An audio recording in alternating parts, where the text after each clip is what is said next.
Hello and welcome to We Random episode 23. All I gotta say, B, is ding dong. Well, he's not dead, but he's gone, and that's good enough for me.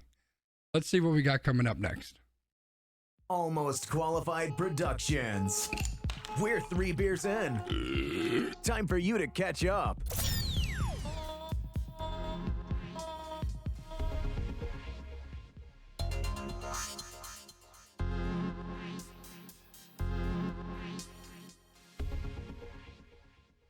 Welcome to We Random, episode 23. I'm Brian, that's Christopher. Say hello to the people, Christopher. Hello, people. I didn't think you had such strong feelings about Philip Rivers over there that you would drop that expletive in the open, but man, you know, I guess Philip Rivers brings out some strong stuff in you, doesn't he? I got two things to say to that. Number one, you know I wasn't talking about Philip Rivers. And number two, you also know that I have just as strong feelings about Philip Rivers as I do that other motherfucker. Well, there's that. So, today on We Random, we hopefully won't be talking about too much going on in Washington, D.C., but I can't promise that because it was a big week in America as the new president of the United States was sworn in. But we've got our random wheel of doom. We have 2, 4, 6, 8 great topics. I don't know that we'll get to all of them because we talk too much. But what do you say, Christopher? Let's see if we can get through as many of these as we can in the time that we've got today. Are you ready to spin that wheel? I'm ready. You ready? Let's do it. All right, we're spinning.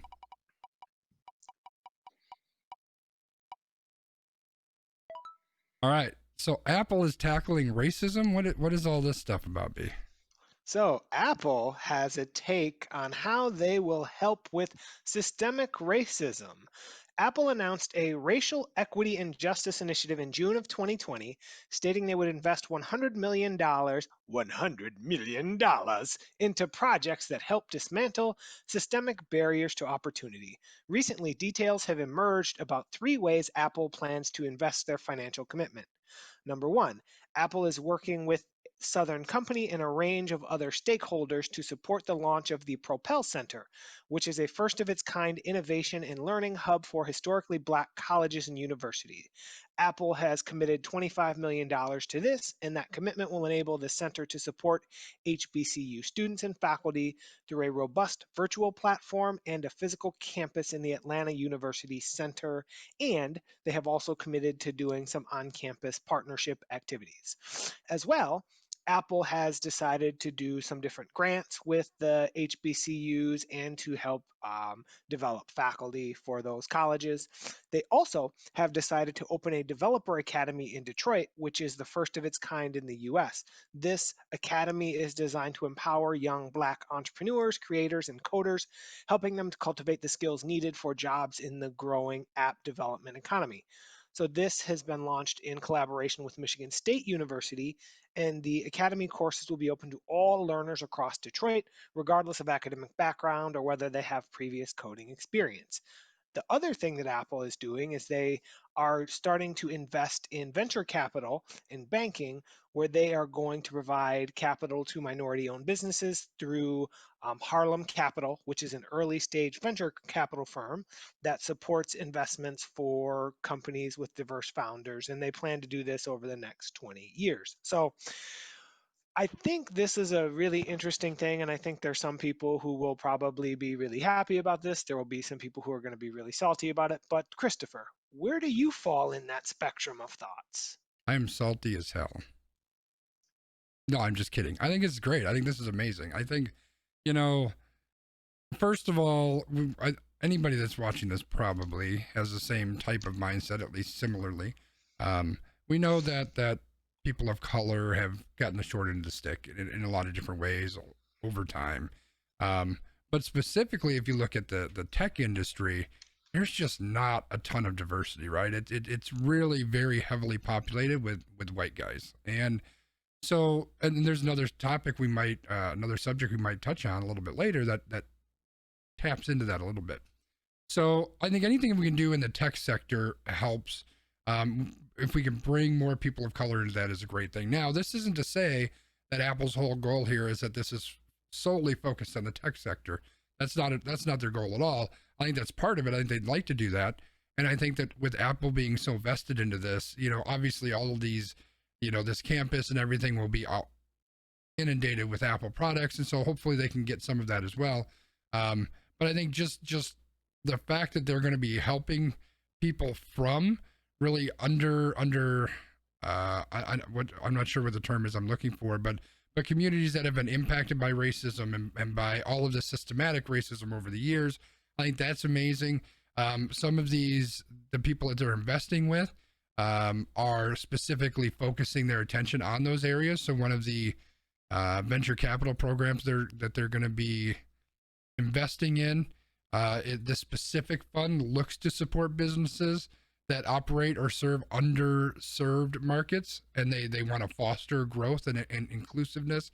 So there's a lot of, not only are they helping a group of individuals that are impacted and that need kind of that helping hand up, or could use a helping hand up, but they are also then taking it that next level, and they're trying to help individuals and businesses that are further helping those specific areas that are, where these people are coming from, so to speak. So I think that it's kind of a two-pronged type of thing, and I think it's great. I think that anything we can do to help individuals who are impacted by this systematic racism and just the underserved and coming from areas where they don't have the same opportunity as everybody else, I think that's great. I think we need to do that much more, not only because it helps individuals that are coming from those areas to feel like they have just as much of an opportunity as everyone else, but hopefully it helps us also start to improve those areas as well.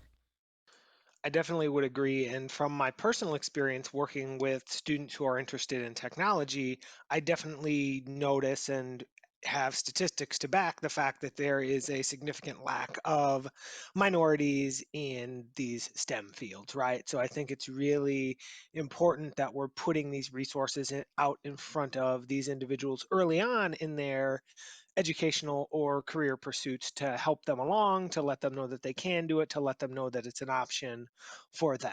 So I think it's really important that these things are going to be in, especially in these communities like Atlanta and Detroit, because you're going to reach that broader audience than if these folks have to go to like Silicon Valley or things like that to participate in these opportunities.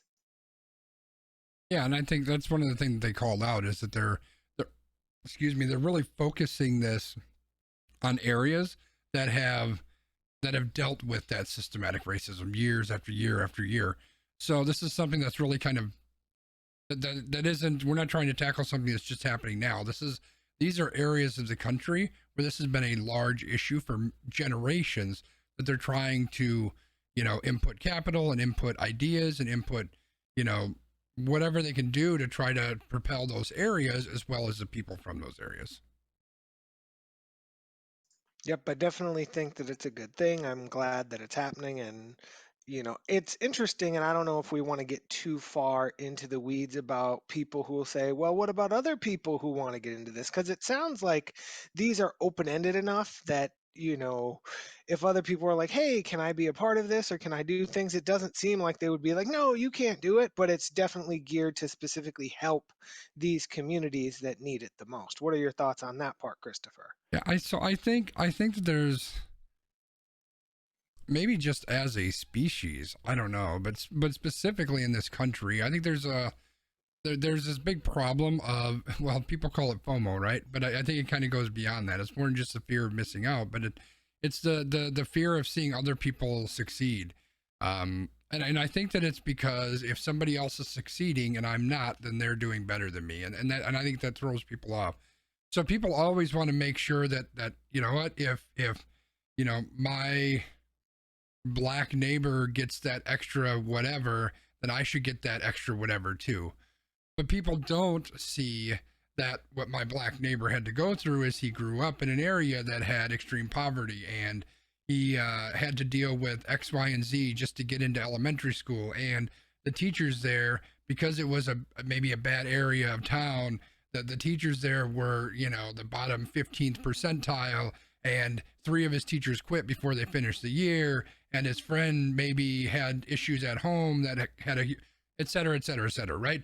Like the experience that overall, and this isn't, you can pick your specific, this one incident, but overall what we're finding is the experience that a lot of these individuals have that they're trying to assist with, those are experience that I didn't have growing up. And you know what, some white people probably did to some degree or another, but it's not the same type of thing. It's not as widespread of a type of thing, and it's not as systematic and long lasting of a type of thing that I've had to deal with it. So I think, I find myself getting there sometimes too. When we talk about the streaming stuff, right? I'm all over on the social media, and I'm like, well, why is this person doing so great, and what's this person doing? And you know what, this person's just dumb. They're not even that great.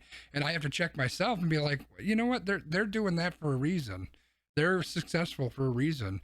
And just because they're successful doesn't mean whatever you're doing is any less meaningful or any less successful. And so I check myself on that. And it's funny because that actually came up just this week. I had some of those conversations in my head. So I think that's what a lot of it is, honestly. And there's going to be a bunch of people, primarily probably white people, who are going to look at this and say, well, wait a second, why don't you do this in, downtown Oklahoma City or whatever, prototypical white area you're going to talk about.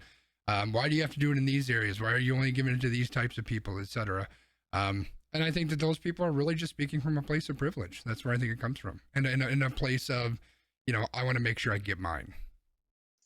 Right. And I think that basically what Apple is saying is like, there's all of these other ways that you've been able to get yours. So like, we're going to try to, again, provide access and to everyone, right? So they're making it easier for these folks to get it. And I think that ultimately that's a good thing. Yeah. I mean, I guess if I was going to make a really stupid analogy, it would be, it's always going to be my neighbor. My neighbor was born without a leg, and he got a prosthetic, which gives him a leg that he can actually use to walk on. And I'm over here saying, well, I want a fucking prosthetic leg too. Like, I don't need a fucking prosthetic leg. I didn't have the issues this person had. So he got given a prosthetic leg. Great. Congratulations. Now you can walk to the fucking store if you want to. That's amazing. Like, I don't need anything. You don't have to give me anything.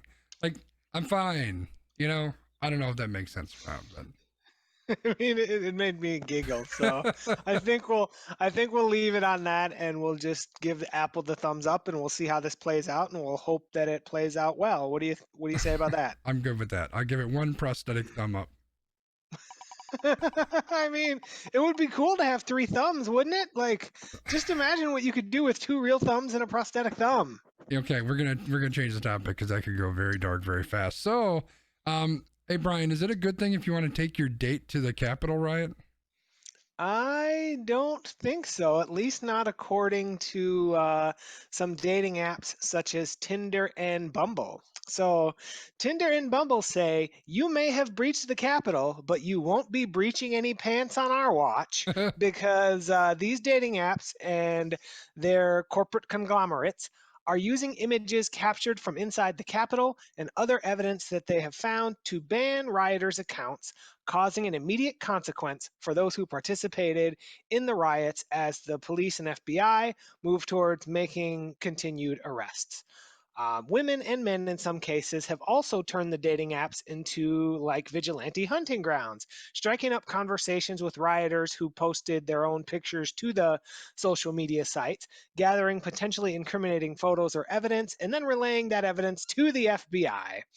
So some onlookers celebrated this as a creative form of digital comeuppance. Other privacy advocates have said that this reveals a worrying truth about the public surveillance and the connections between private companies and law enforcement.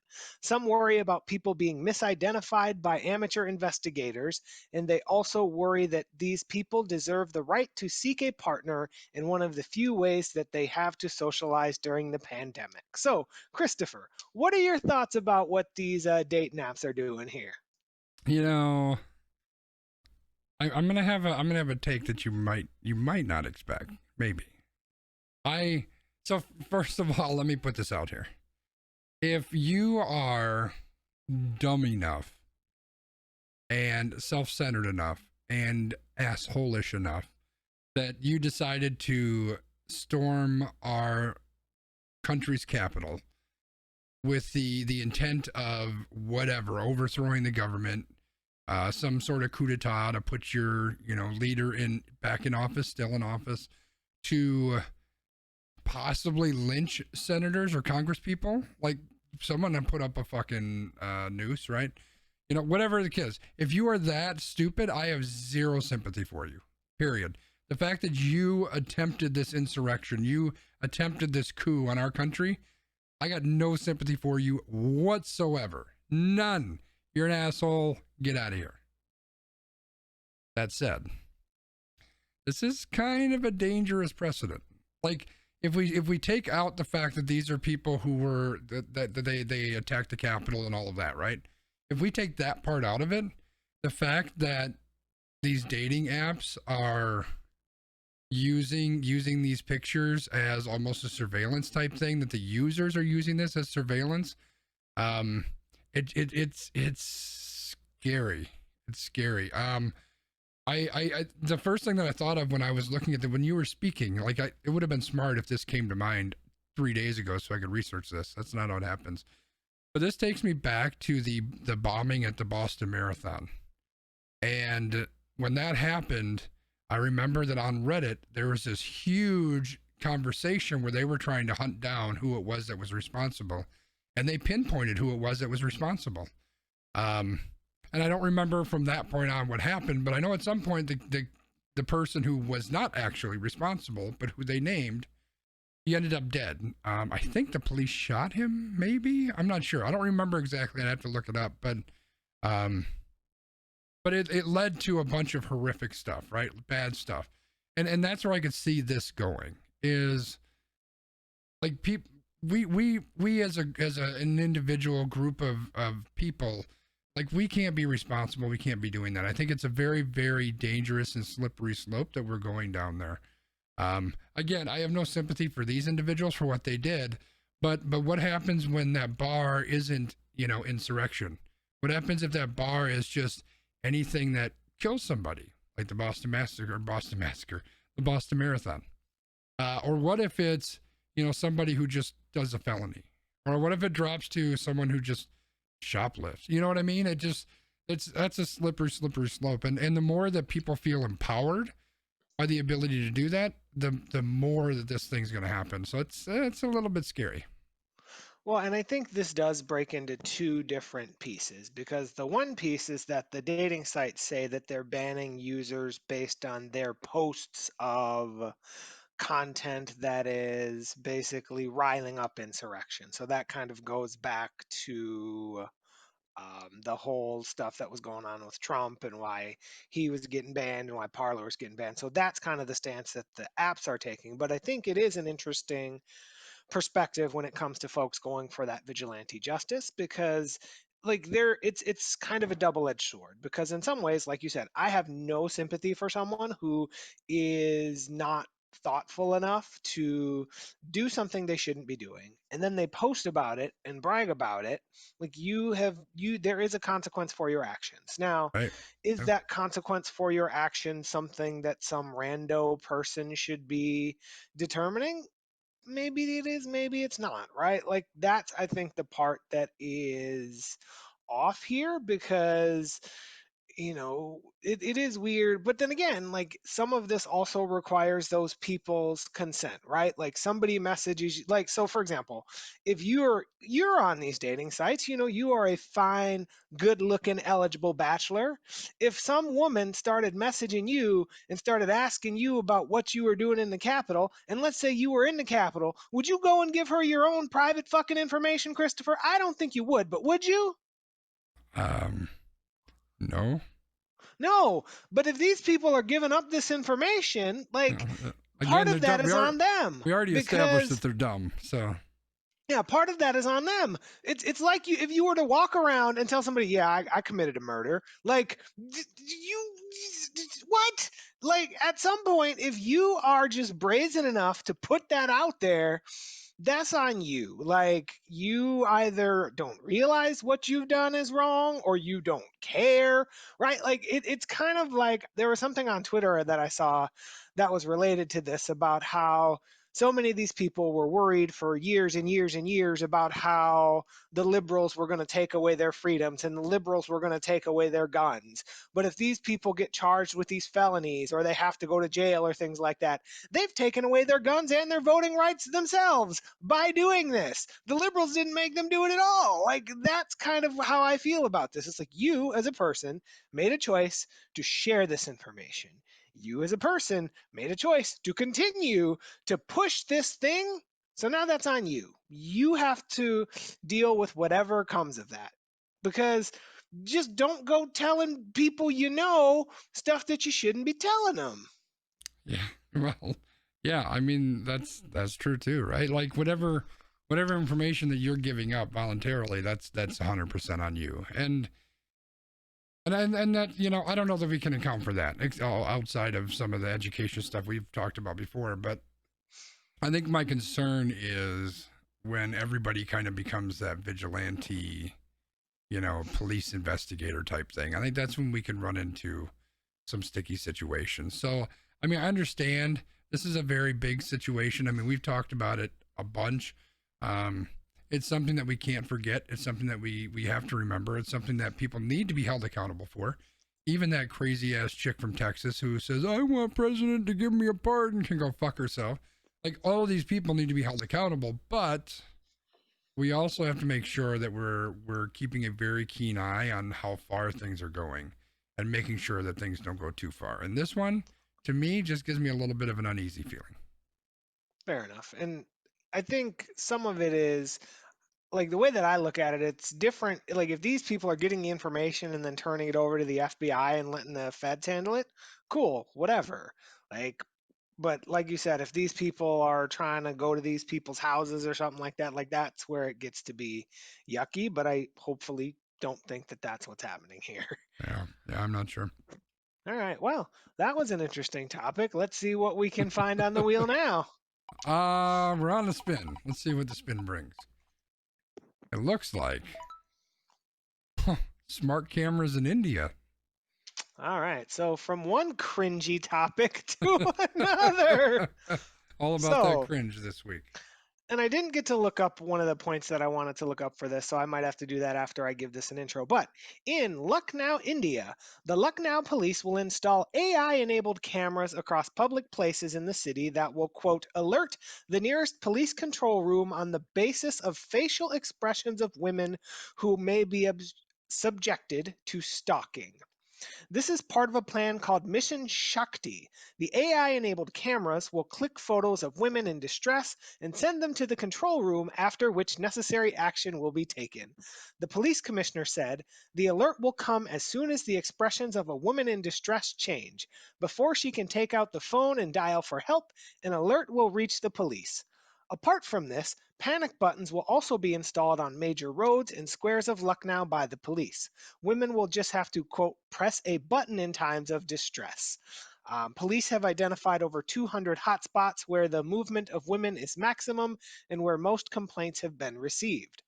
Now, once this came out, social activists slammed the proposal, saying that the state is neither taking steps to stop rapes against women nor punishing perpetrators of crimes, and they're basically posing a stunt with these cameras. So, a quote from one of the leaders and social activists: they are doing nothing to stop the crime, neither are they taking action against those who commit them.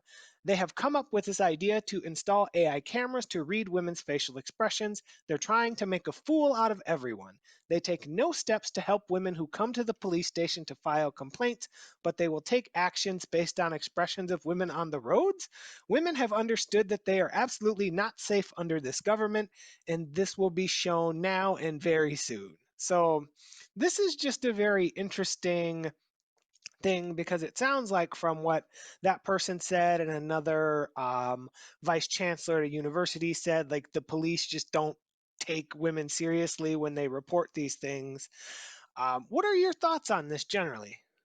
Yeah, so I kind of have a couple different thoughts. I know it's a surprise. So first of all, regarding the quote that the police just don't care about women, anecdotally, that's been proven, I think, time and time again. And I can't cite specific examples, but I remember multiple times over the course of the last number of years reading stories about women who have been attacked and their crimes are just ignored. Nobody is apprehended. Like they just don't care. And I'm talking really gruesome, horrible things that are happening to these women. So I think it's pretty clear that there's just a lack of care from the police force or from the people in charge. Now, the one thing that they did mention, so I'm going to do like the horrible, a little bit good, and then horrible kind of arc here. The idea that they're putting some sort of alert system on the streets, I don't hate that idea. I think they should be smart enough to make it be more than like a bat signal, right? It should be more than a press this button and the police will be notified. I think it needs to be something like super freaking annoying, which they'll never do because then people will press them all the time, right? But like something that draws attention to it. Hey, something's happening. I don't think that's horrible. I mean, I think that's something. But again, to the point that was made is, why don't you just try to stop this shit from happening to begin with, right? So like if you've narrowed down that these are the areas that we have to worry about, so we're going to put little buttons, why don't you put police there? Like that seems to be a pretty simple solution, right? So I mean, I don't hate the idea. I just don't think it's the best idea. And then Right. the last part, you got to jump in. Well, and I was going to say 2 points that I was going to bring up, but I think this is a good point. One of the things that people said was that why is India spending all of this money and focusing on state surveillance, which actually violates the privacy of women even more, when far less money could be spent to either, like you said, have policemen be out there or to educate men, reform abusers, and those individuals who would commit these acts. And then others said that even in surveillance, the onus is placed on the woman and not the perpetrator of the crime to be doing something. So again, that's where it comes to having a police officer or somebody there to intervene. Yeah, no, I don't disagree with that. And I think that, I mean, I wonder how much would education, how much would reform, how much is that going to help? I don't know. And reform, I think, has to happen after something happens, right? Like, you don't reform someone if they haven't done anything wrong. So I think there's still some confusion there. But if we go to the technical side of things, it is 100%, invasion of privacy in all these women because they're all going to get scanned and they're all going to get their photos saved. Who knows where on what server that somebody can look at and see. On top of that, the software is going to just automatically assume like it's going to try to AI and figure out if someone's under distress. Like, how is it going to do that? These AI systems, and this is a thing that I foreshadowed to a little bit earlier, is that these AI systems are notoriously and historically 100% validified that they are not accurate. And they may have different software than what we're used to seeing, but what has been reported consistently is the AI is being programmed by a human being, right? It's not like it's machine written. It's been programmed by a human being. So what's happening is these human beings are putting their biases and their points of view in the code that they're writing, which is why all of these places in the United States, at least, and I know we're talking about India, but a lot of places in the US have wanted to use this AI with facial recognition features. They can't do it because it shoots a really high percentage of black individuals that get pinpointed on this. Why does that happen? Well, we already talked about the fact that the tech world is white. It's a bunch of white guys. So when they're programming this stuff, they're programming it from their own points of view, right? Their own perspective. And you're going to see a lot of that over there too, right? So if tech is generally a male dominated industry, and I'm going to guess that's what it's like in India. I don't know that for certain. They're going to put their own points of view on that, right? So what does this guy over here think that a distressed woman looks like? Well, what the fuck is it for him to say that, right? Who cares what he thinks it is? So there's just a lot of issues here that I'm not very happy about.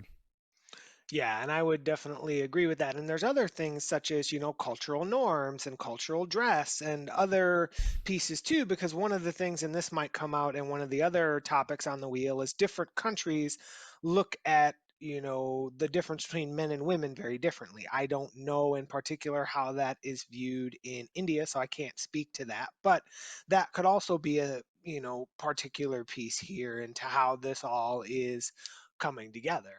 Yeah.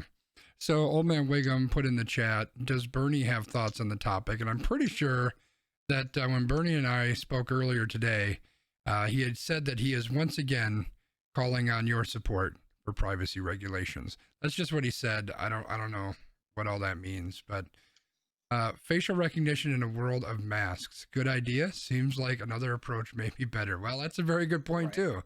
That That's is a a very, good very point. good point too. And this is where my wife needs to be on the podcast because she does a really good Bernie Sanders voice. Oh, My Bernie sorry I let you down, B. my Bernie Sanders always turns into Arnold Schwarzenegger. Like it starts as Bernie and ends as Arnold Schwarzenegger. All right. Are we Well, good with India? Are we moving on? we are moving on. I'm once again asking you to spin the wheel. Okay, Arnold. See? So this is great. So we had two topics of really dumb people. And so I laughed when I put these in, but I didn't think about the fact that this one could come up first. So the first one was Colin Coward is dumb. But the one that just came up is Jared Porter is dumb too. All right. So Jared Porter, who is now the New York Mets former general manager. Yay, where's my cheers?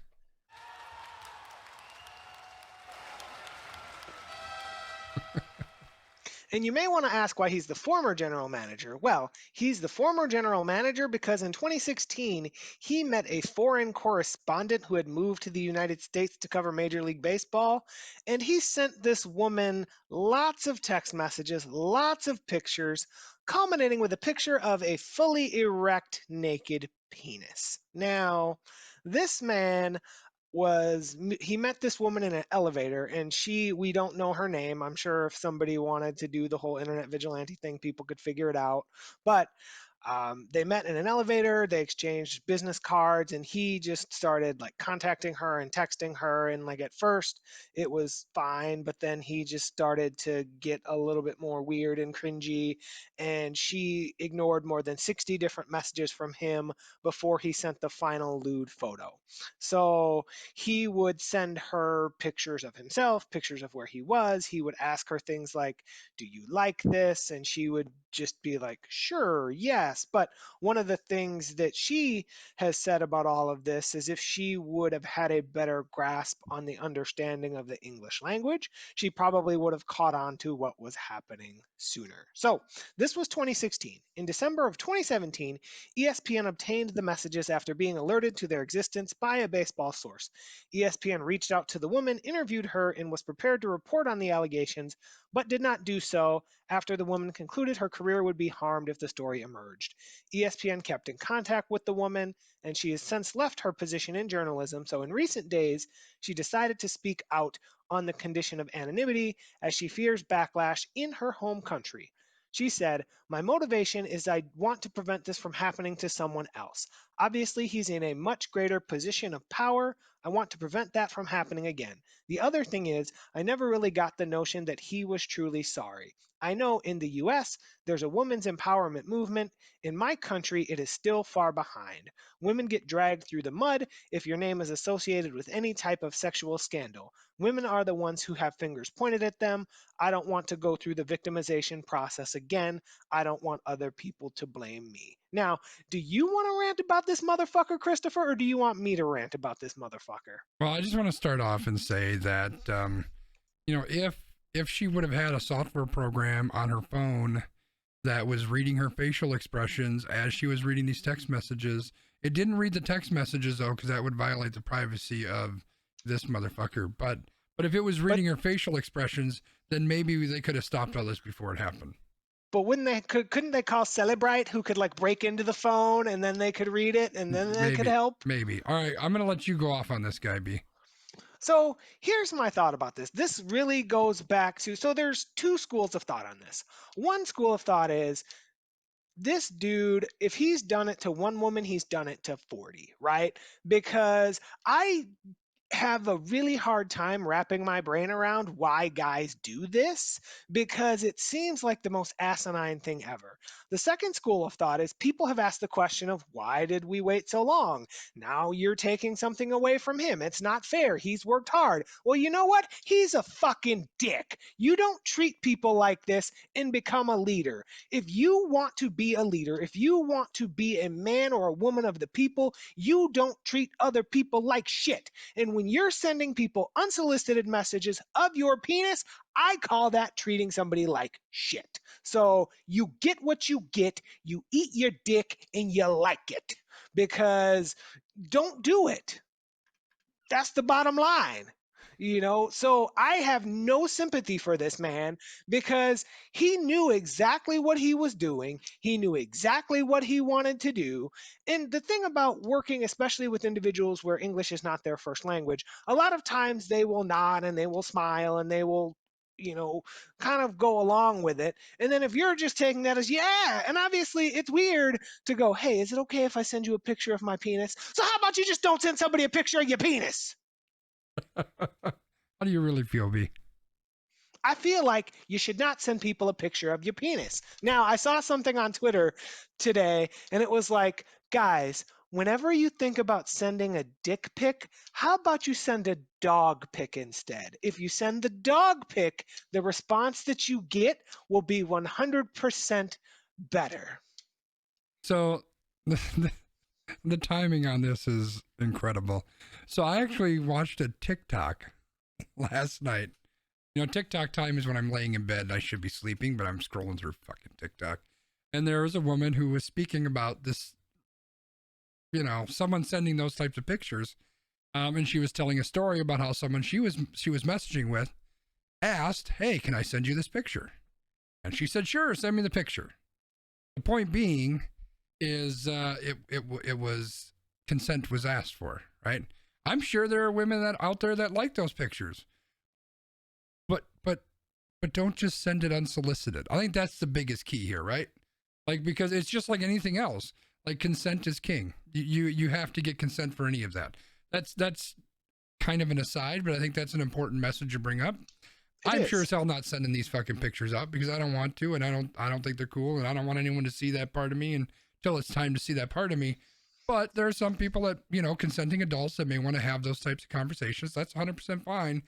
Yeah. They have to be consenting adults. That's the thing. The second thing is, like you said, this is someone who took advantage of somebody who most likely, by the sounds of it, didn't speak English very fluently and didn't know what he was trying to get at, right? He absolutely took advantage of somebody in multiple ways.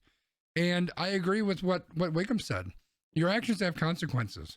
And sometimes those are consequences that make a lot of sense for that type of, thing. So like if he wasn't allowed to use a cell phone anymore, okay, because you're an asshole using a cell phone, someone can kind of see that. And so I could see people saying, well, wait a second, he's been working at this, towards this job for this many years and he's making all this money and yada, being a GM doesn't impact this. And, the simple point of the simple fact of the matter is, as Wiggum said, actions have consequences and the things that you do are going to impact you in one way or another. Or you may get away with it, but they're going to come back and at some point something's going to impact you, right? So I don't have any, I have no, what am I trying to say? I have no sympathy for this guy. I have no sympathy whatsoever. He did something stupid. It should have came out years ago. I can understand why she didn't want to come forward with it at that time. She outlined why she didn't. Unfortunately, I think it's probably going to be very easy for someone to hunt down who this person is. And it'll probably going to come out at some point, and that's unfortunate. But I'm glad that she's coming forward, and I'm glad that she's, making her voice heard. And hopefully this guy won't be able to do that anymore. Because to your point, this is a person who is in a pretty damned high position of power. And I guarantee the New York Mets have a bunch of women that work for them in some capacity or another. Even if you just look at the reporters who are going to be around, right? The news anchors that are going to be around or that he might speak to. There's a lot of women that he would have had kind of a power position over, and who knows what that might have lent to. So yeah, fuck this guy. I got no sympathy. Yeah, and this is a example of a symptom that's across all of sports and honestly across all of America, right? Yeah. Because there were several other beat writers for baseball and folks that came out this week and wrote their own articles to talk about their own experiences. And I think that it's good, again, that people are talking about this because this is really what needs to be reformed. Like you said, the consent piece. Like if someone wants to send you a picture of their naked body and you say, yes, I would like to see that picture. Right. Okay, cool. Nothing wrong with that. But if you're like, hey, I think this person's hot, you know what I'm going to do? I'm going to send them a picture of my naked body and hope that they send me one too. Right. No, don't do that. That is a No. horrible idea. Nope. Nope. I Plus, completely agree. this is a perfect example of why you don't try to get with it where you're working, right? And I'm gonna not use the term. I'm not gonna use the term that I want to use for it, but that's basically what it is. Because again, that's also where things get complicated. Because it's like if you meet just a random person off the street and you're like, "Hey, I like talking with you. I want to send you stuff," and then like you send them stuff, and then they don't like you, and it never happens again. Whatever, but if you're doing it at work, like you are directly jeopardizing your work environment, and that's not cool. Yep. Nope. 100% agree. Don't shit where you eat. I know that's what you wanted to say and you didn't want to say it, so I'll say it. Don't shit where you eat. Pretty much. Spin in the No wheel. fecal matter. Oh, great. Are we talking about more fecal matter? Oh no, I thought it was landing on Colin Cowherd's dome too, but actually it's the Peloton in the White House. B. Colin Cowherd, the dumb too. There's so many topics on Yeah. this week. But Oh, no, okay. this one's the Peloton. Peloton in the White House. So, Peloton, which is the company that took off in 2020, the pandemic year. They were very popular before, but now they're most popular. But what has come out is that Peloton may be a national security risk. Why, you ask? President Joe Biden moved into the White House facing many weighty issues: a global pandemic, a crushing recession, racial injustice, and more.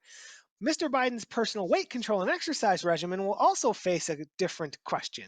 Can he bring his Peloton bike with him? The answer, some cybersecurity experts say, is yes, sort of. So, Biden has a Peloton, and for those who don't know, a Peloton is an indoor stationary bike, but also a social media network. The bikes have tablets attached, enabling the rider to live stream their workouts or take on demand classes and communicate with each other. So the riders have a leaderboard name, a unique identifier on the screen, and it shows like how hard they're working, and they can talk back and forth to folks. Now, the Peloton tablet, because it has a built-in camera and microphone that allows users to see and hear one another, that has become the problem. The last thing that the US would want is other people being able to listen in on what he's doing or glean things that are going on in the background or know where he's at and what he's doing at any given time. So that has been something that different folks have pointed out, and they're like, I don't even know if he should bring it to the White House. But the remedy that has been recommended is that Biden have the camera and microphone in the tablet removed so that he is no longer able to be seen or heard, and he would be able to rotate his username as a nondescript name that he could change every month. And the bike would be kept far away from any place in the White House that has sensitive conversations. So I thought that this was kind of just an interesting, fun topic because you love information security so much. So tell me what you got here. Yeah, I think the summary that you gave kind of summed everything up. I don't know if there's a whole lot more to say about it. Yeah, I mean it clearly is a security violation, right? Because it's got a camera and it's got a microphone, not to mention the fact that, somebody could hack into that thing pretty easily. So um yeah, so I think it makes sense why uh whomever it was, Secret Service or whatnot, said that, we'd have to get rid of the camera, we'd have to get rid of the mic.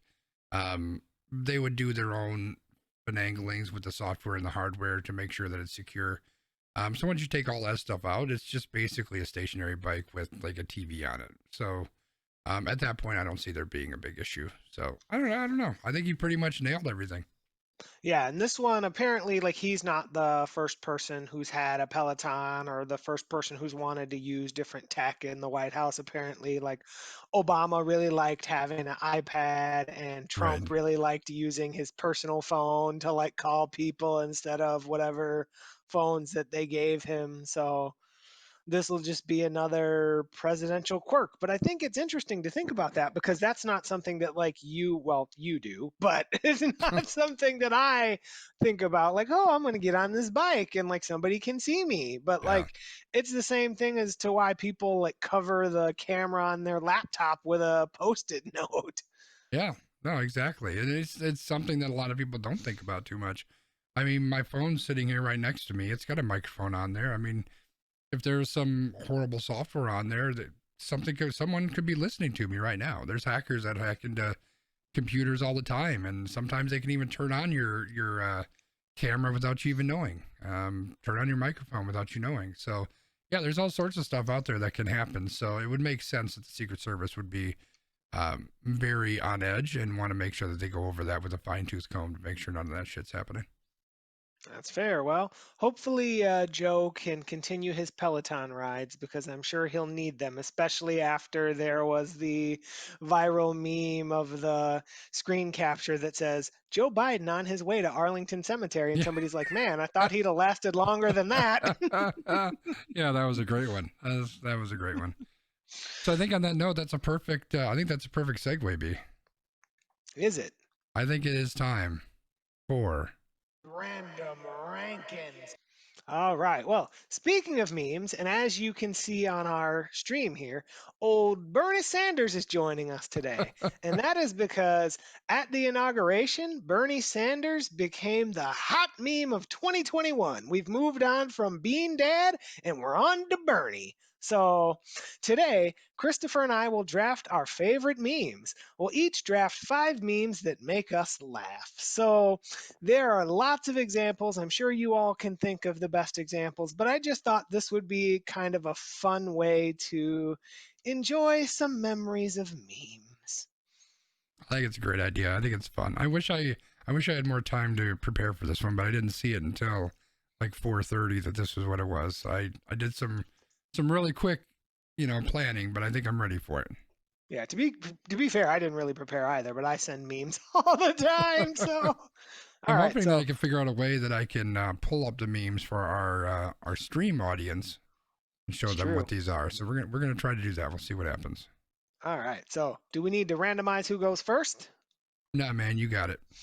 All right. So I think just because there's some memes that I think that you won't take. So I don't feel like I have to worry about some of these. But I think for my number one meme that I'm going to take, I am going to take Crying Jordan because Crying Jordan is iconic. You have to be able to use Crying Jordan in pretty much any situation that is kind of like sad. Oh, Packers lose, crying Jordan.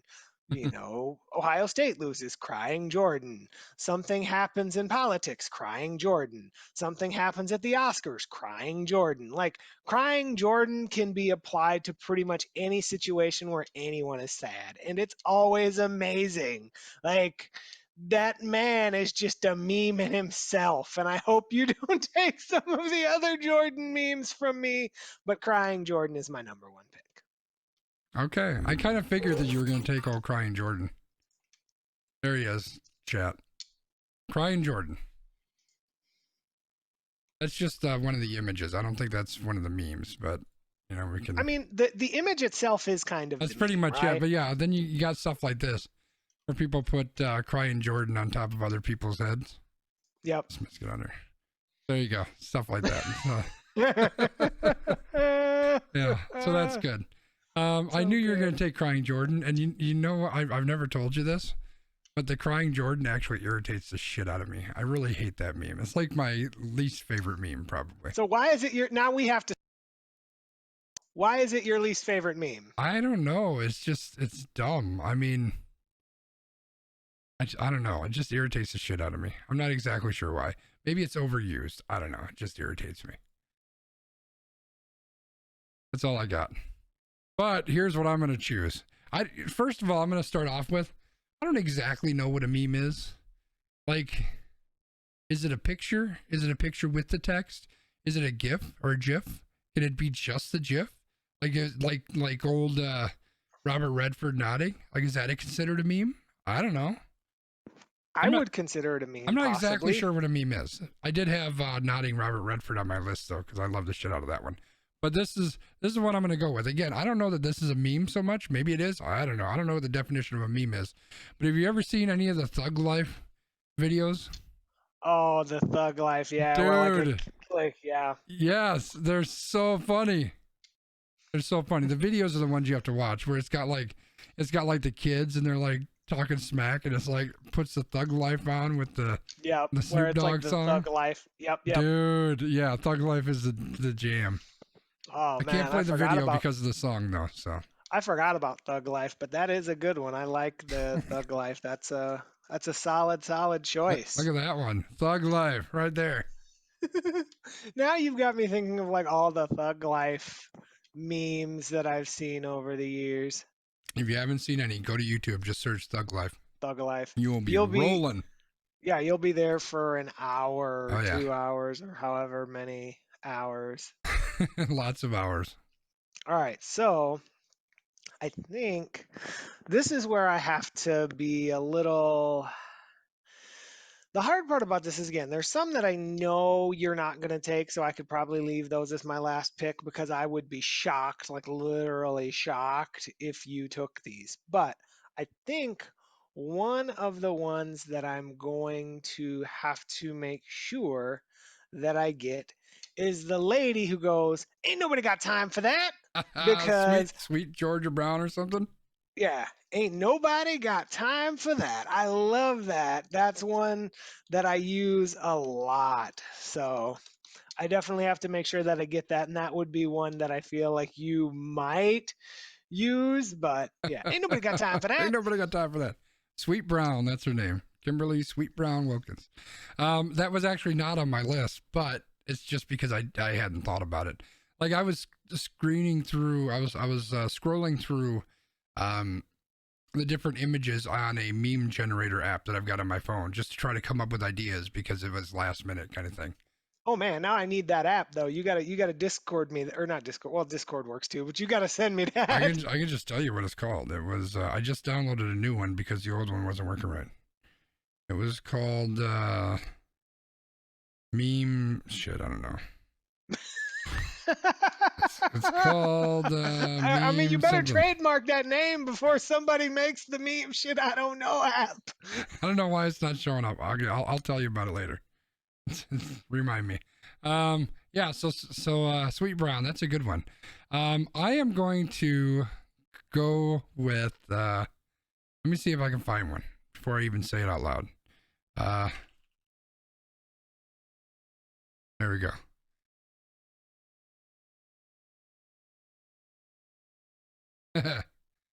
I'm going with the Deal With It sunglasses. The Deal With It sunglasses are so awesome. And they're used so many different ways. That's look true. At that. Like, how hilarious is that? I mean, it is. It's pretty iconic, isn't it? It's amazing. Like that's one of my favorites.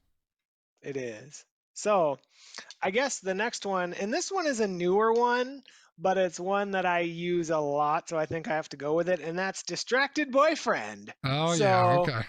It's a newer meme, but it's one that I use a lot to describe things so one of my buddies, he was building, like over Christmas, he wanted to build a like alcohol, kind of like a, what do you call those? Like a advent calendar.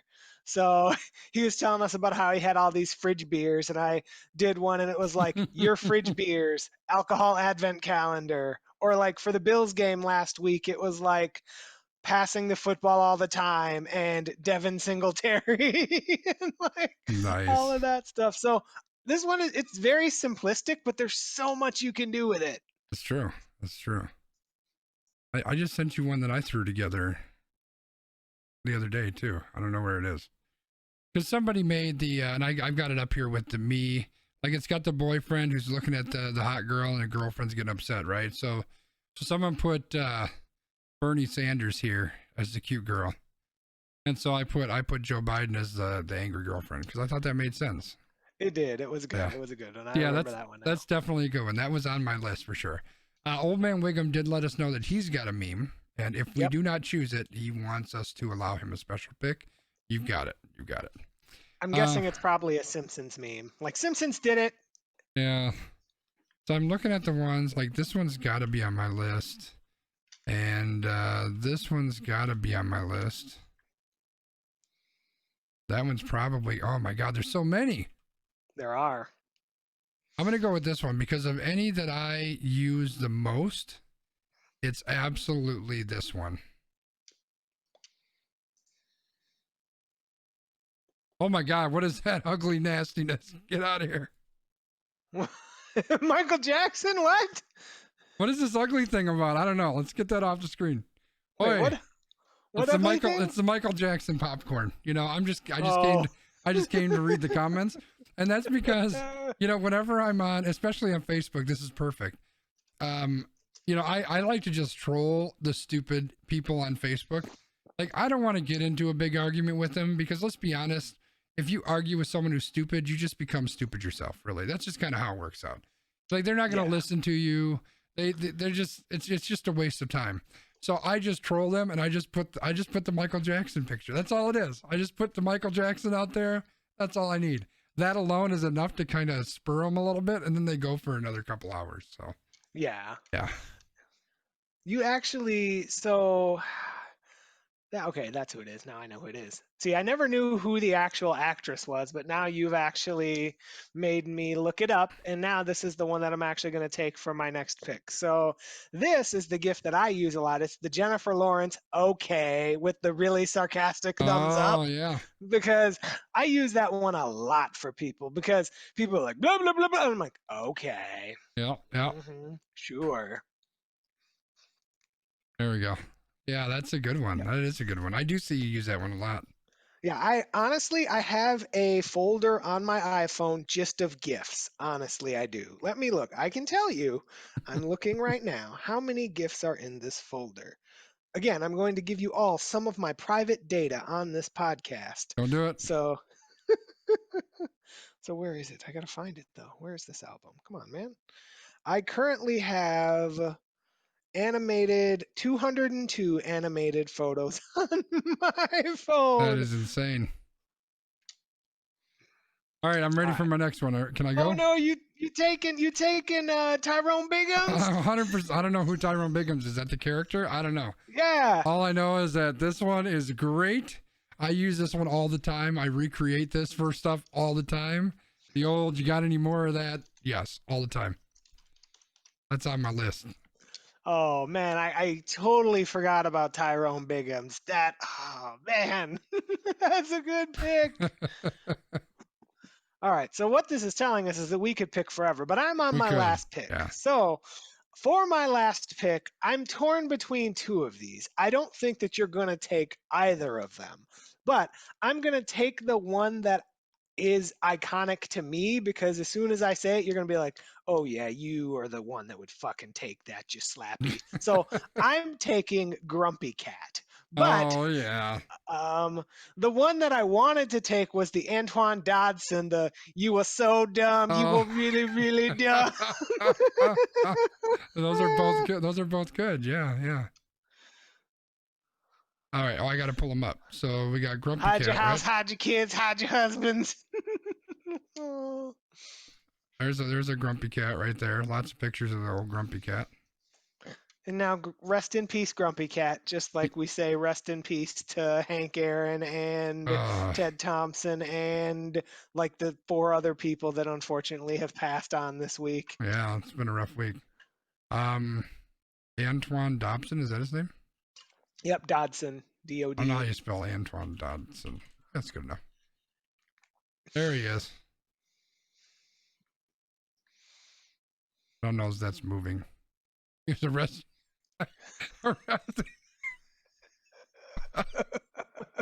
What an unfortunate article to pull up. That is 10 years old. Internet celebrity arrested. Oh my God, that is fucking hilarious. Oh my God. Well, there he is. You are so dumb. Okay. All right, so What's your last pick? Woo. And then Wiggum, you got to get your pick to us too. Can I pick two? Because you pick two? Hey, if you want to pick, well, I did my pick and then an honourable mention. I've got so you like can do a 3. pick and an honourable mention. I got like a bunch of them. So I still have like 196, so you can do 2. So of course there's the most interesting man. I knew that was going to be one of yours. Yeah. I knew that. This one doesn't even, like, I don't even know how the thing, like, it doesn't even have the whole meme, but it's got the most interesting man. I like that one. I also like this one here. The old Admiral Akbar, it's a trap. I use that one a lot. Yep. I use that one a whole lot. This one I really want to choose, but I'm gonna go off the rails. I'm gonna choose one that I don't see very often. I never use it. I've never created one myself. But almost every time I see it, I laugh my ass off. And it's the American Chopper meme.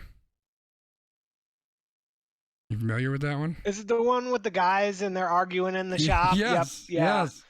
Yeah. I can't get a good image, but it's because it's super huge.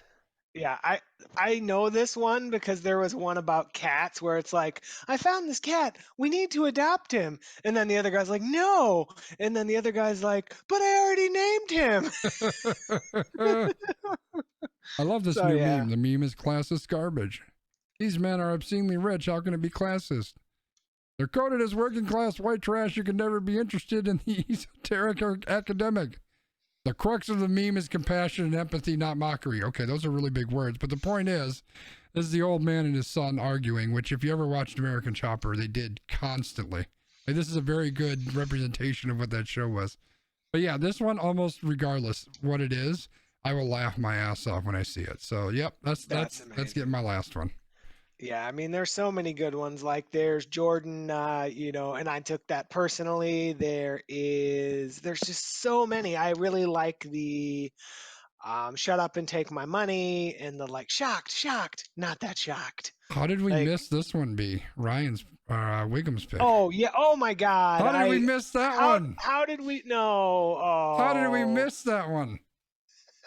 Oh, I mean, how did I miss that one? How did I not draft the flaming dumpster? I literally have a flaming dumpster like vinyl like figure. I can't believe I didn't draft the flaming dumpster. Yeah, that one should have totally been picked.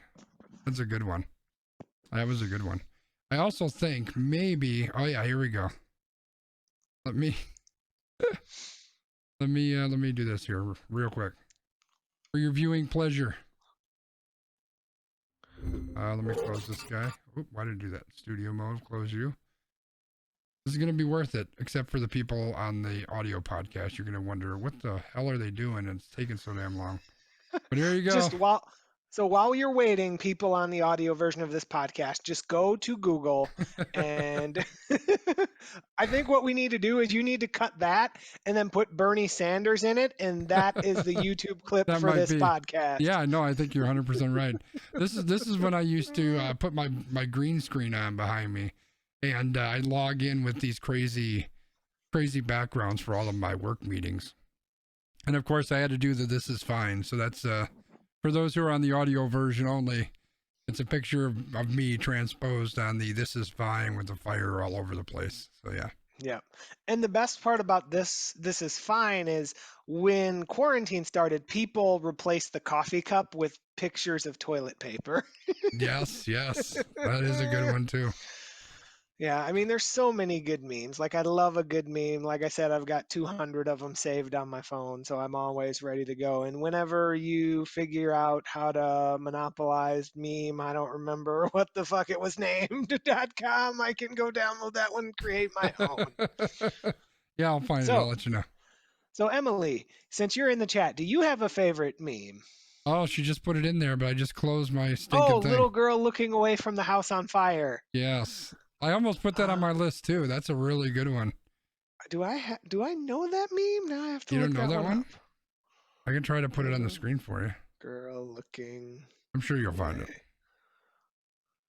From house. Just a girl fire meme. That's all you need. I also like the carousel that's rotating and the kid is like passed out hanging on the carousel. Yep, yep. There you go. There's the girl fire meme. Oh. Oh, such a Look at that. devious little girl. Look at that one. You don't have to clean your room if there is no room. Oh, Oh, that's God. great. That's terrible. She asked me to watch And the that oven. guy, I asked the her to Eddie watch her Murphy, attitude. the pointing to your temple, that's a great one That too. is a great one too. Yeah, the We reading rainbow. Yeah, we could do an entire episode drafting memes, we but I could. feel We like could. we need to let it simmer, let it simmer, Yep, leave yep. some in leave some in the tube, as they say. But what do you call our audience? Our faithful listeners or something? Our loyal listeners. Loyal listeners, this is your opportunity. We're gonna post all of this out on our social medias on Sunday. So make sure you respond with all your favorite memes. Let us know all of them. Let us know how dumb we are and how we missed some of the best ones ever. Make sure you send that all to us. And neither of us drafted Bernie, but Bernie, depending on the longevity of this meme, like this one, it's a good one. Yeah. Bernie just hanging out over there watching the whole podcast. The other one that I was gonna call out, all your base are belong to us. Are you familiar with that one? If you don't know one's that like one, a real old that was one. really. That's like I'm really old. Give me a fucking break. that's like back in like that's like back in the YTMND days. Even before that. I don't remember what that other website was. I used to go to it all the time, but yeah, there was another one. But like You're the Man Now Dog is even its own meme. Like Yeah. one of my favorite YTMNDs was, and I'm gonna derail this podcast, but it was Ned Yost when he did the 360 F bomb. And it was like set to some Alice in Chains song, and he's just there doing the 360 F bomb. I'm pretty sure that still exists somewhere, and I'm gonna Probably. Google that right now. You should do that. But before you do that, why don't you give us your extra point, B? So, my extra point this week is to just take a moment. We're going to do a moment of peace, so to speak, right? We're going to do protecting your peace moment. Thinking about these last days and months in this last year, it's been very stressful. But one of the things that's been nice over the past week, especially, things have been quiet on the political front, more or less. There's been a lot of chatter and a lot of this, that, and the other, but like I don't feel this existential sense of dread right now, which is nice. So, one of the things that was interesting was they had a poet laureate who read a poem, and I felt like it was a very strong poem and it was very inspiring. And kind of the end of it was saying something like, the new dawn blooms as we free it, for there is always light if we only are brave enough to see it, if we're only brave enough to be it. And I think that part really resonated with me because it takes me back to things that I've said so many times on this podcast. It's the call to look at yourself, to do the things you need to do, to be the person that you need to be. And I, like many others, have been in some tough, weird, strange times over this past year, but that kind of helped to bring me back to center to think about the fact that if there's anything that I want to do, anything that I want to be, like I'm in control of being that and I have the power to take steps to make that happen. So I think sometimes that's something that's good for us to just tell ourselves, because even though this week was very stressful for me, like at work, and I was really focused on that, like I can still do lots of other things and hopefully it'll be okay. So I just want to leave you all with a little bit of hope today. I like it. That's a really good message. And as happens more often than not, my extra point is going to be kind of in the same vein. So I mentioned at the beginning of the stream here, not on the podcast, but before that on the live stream, that it was a heck of a week. And I mean that both professionally and personally and all sorts of things. But I also mean that just because I kind of had some weird thought things going on, right? So and I'm not going to go into great details here, but I always have this sense of needing to push myself for advancement, whatever that may be. Generally, that's professional, but even in my personal life, just moving forward. I need to move forward. I need to get better. I need to do better. I need to get a higher rank or a higher this or higher that. And a lot of that comes from, my early adulthood, when I felt like there was a very large amount of time that I wasn't moving forward. So I have this innate drive to keep moving forward. When we look at things with the podcast and with the live streaming, how do I get better? How do I get more viewers? How do I get more interactions? Am I making the impact that I want to make? And it's just driving constantly. And I kind of stumbled onto a framework that ties into that, which I'm not ready to talk about that just yet, but in a future podcast for sure, or maybe an off, do it on the stream or something for the Patreons maybe, or patrons. But beyond that, I draw a lot of inspiration, I guess is the word, from Taoism, and you'll see that in some of the imagery around my live stream. And Taoism is kind of the exact opposite of that, right? Taoism is a lot more of just kind of go with the flow, let things happen. You'll move where you need to go when you need to go there, and you just kind of do that and let that be, and that's how you can find peace. So it was this week when I stumbled onto that new methodology, I guess you'd call it, where it was like these two worlds just clashed, and I was just looking at that saying, I don't know what the hell to do. I don't know where to go. I don't know where my next steps are. And I would love to say that I've got this all figured out and I can give that answer to you, but I don't. And I can't, because I don't have that right now. And it's something that I'm working on. But here's the message I do want to leave you with. Whether you are someone who has that innate drive to continue to push and advance yourself and better yourself, or if you're that person who is much more of I'm going to take things as they come and I'm going to adjust to them as needed, and I'm not going to force myself or push myself, or whether you have a little bit of both, which I think is probably more common, that's entirely okay. And Brian mentioned that this week, after a bunch of craziness that had happened, we had a little bit of a calm. It's okay to take that calm. It's okay to step back. It's okay to take a deep breath. It's okay to, meditate. It's okay. You don't always have to be on. You don't always have to be running. Sometimes you can just stop and just be at peace. And that's how I hope we leave you here this week on the podcast. Brian, you want to wrap us up? I will. Did you hear that, Christopher? What's that? Did you hear it? That's the sound of Tom Brady's tears. Those plant tears just streaming down his cheeks as our Green Bay Packers make the Super Bowl. Now, again, hopefully that's an aspiration, but for now, what we're going to do is we are going to plug our socials. So, ladies, gentlemen, boys, girls, children of all ages, you can find us on Twitter. I'm on Twitter at LandmarkMKE. Please send me those gifts, especially if you got some of those Bernies. I like the Bernie. I like that. Please send that to me. For Skanzi, you can find him at SKONZII. If you would like to follow Almost Qualified Productions, you can do that at AQ_PROD. We are part of the underscore family on Twitter. For the podcast, you can find the podcast version of this audio recording if you search We Random in your favorite podcast app, or you can find us at anchor.fm /We Random. Facebook, we're on Facebook at AQPROD. We're on Patreon. Well, Skanzi's on Patreon. I just do some guest stuff. So you can find that at patreon.com, join Skanzi. So just Google Skanzi Patreon. It's like the first thing that comes up.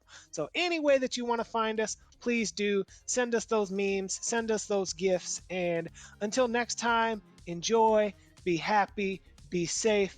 And I'm once again thanking you for listening to this podcast. Thanks, everybody. Bye-bye. Good night, y'all.